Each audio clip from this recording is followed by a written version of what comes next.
तो भारत में क्या हो रहा था कि भारत में तो आपको पता है कि कितने निष्ठा से कितने प्यार से माताएं स्पेशली बाबा की याद में रहती है।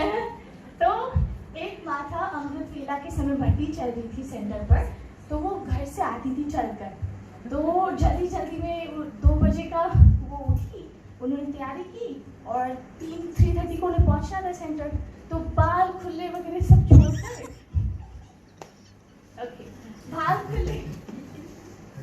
बाल खुले वगैरह सब छोड़कर साड़ी पहनकर वो आराम से चल रही थी अपने बाबा के नशे में। वाह मेरा बाबा, वाह वाह वाह। और सामने से आते हैं 4 गुंडे, 4 लोग, गुंडे नहीं कहूंगी, वो तो ऐसे आ रहे थे चुपके से, और उन्होंने कहा, ए बुढ़िया, जो भी तुम्हारे पास है जल्दी दे दो वरना तुम्हें मार देंगे।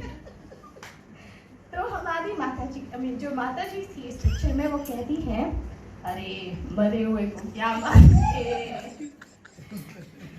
ये सुनते ही सभी जो 4 गुंडे थे उनकी आंखें चौंध गई कि हमने ये क्या सुना।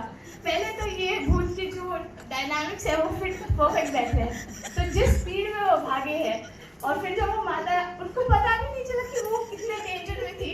जब वो सेंटर में आई और उन्होंने बताया तो सब फिर हंस पड़े कि देखो बाबा कितने रमणीक तरीके से बच्चों को बचा लेता है। तो इस एक्चुअली वो सीन बहुत बुरा हो सकता था, लेकिन जो बहुत अच्छे से बाबा के लिए भोग बनाया था और सब कुछ हमने प्रिपेयर कर लिया था। फिर हम भोग लगाने चले गए और हम बैठे और हम उधर 2 मिनट बैठे और ऐसे भोग लगा रहे हैं कि बाबा भोग ले क्यों नहीं रहे, क्या हुआ। मतलब हम 2 जन थे, एक दूसरे को देखने लग गए होने के बाद, और फिर वो खोल के देखा तो उसमें वो था ही नहीं। इतना बनाया पर भोग ही नहीं डाला। खाली डब्बे लेके गए। और आश्चर्य की बात है कि दोनों का भोग नहीं लगा।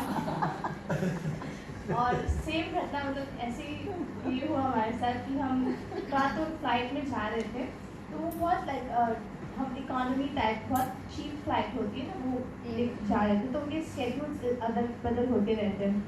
तो ऐसे ही कुछ हुआ और हमारे पास लगभग बस 20 मिनट्स थे सब कुछ वो चेक इन काउंटर में बैग वगैरह देने के लिए, और वो चेक इन वाली लेडी हमें बता ही नहीं रही कि हमें करना क्या है।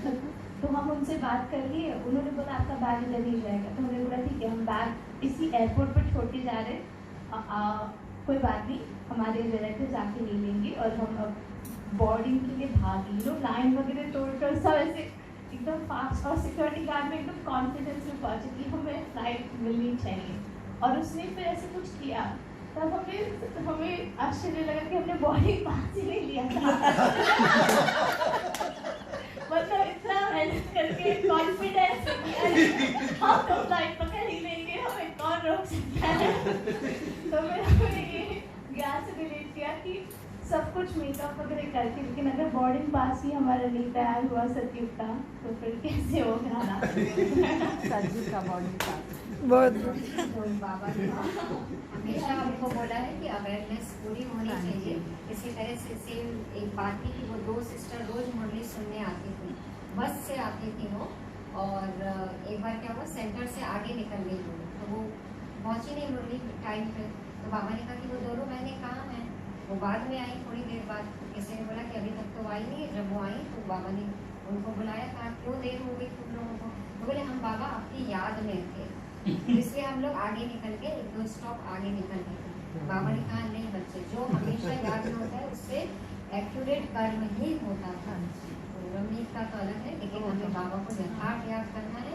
यदि हम वाकई यथार्थ याद में हैं तो हम कभी गलती कर ही नहीं सकते, आगे जा ही नहीं सकते। तो हम बोर्डिंग पास भले ही भूल जाए, लेकिन बाबा को कभी नहीं भूलना है। और बाबा को भोग यदि नहीं लगाएंगे, बाबा को डाइट कराएंगे, एक्यूरेट अवेयरनेस।